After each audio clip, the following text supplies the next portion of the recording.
श्री दत्त तीर्थक्षेत्री कोठे जाल व फलप्राप्ती काय? समस्या काय व सिद्धी काय? एक, जर संतानिच्छुक असाल, मूल होऊ घातले असेल, झाले असेल तर कारंजा गाठून आनंद लहरी येऊ द्या. जिथे जन्मस्थान आहे तिथे सर्व विसरून शांत बसा आणि तुमचा थोडासा अंश आमच्या घरात येऊ द्या असे मागा. 2, जर उद्योग भरभरटीला यायचा असेल, आला असेल तर अमरापूर करा. 3, लहान मुलाला सद्बुद्धी यावी वाटत असेल तर औदुंबर करा. 4, अहंकार येऊ नये असे वाटत असेल किंवा आला असेल तर शिरोळला भिक्षाटन करा, कुमशी करा.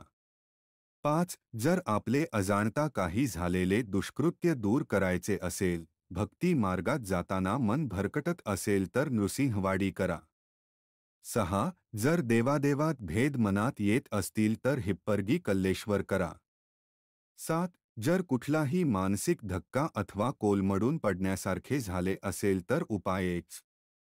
गाणगापूर संगमावरचे अश्वत्थ औदुंबर भोवती मन निराकार करून आत्मचिंतन, आत्मशुद्धी, स्वतःच्या चुका मान्य करून नवसुरुवात.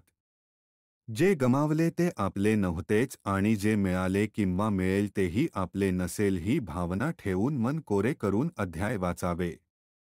नशिबाला दोष द्यावान मनुष्याला. आणि सगळ्यात महत्त्वाचे, शनी महाराजांनी दिलेला दणका गुरुमहाराज तसच्या तसा भरून काढत नाहीत. ते दुःख हलके करून प्रसंग तरून जायला मदत करतात. म्हणतात ना, चोरून पोळी वाढली असेल तर ओरडून तूप मागू नये पण संगम स्थानी वेळ देऊन अपराध मान्य करा. अवधूत चिंतन दत्तगुरु महाराज की जय. श्री स्वामी समर्थ.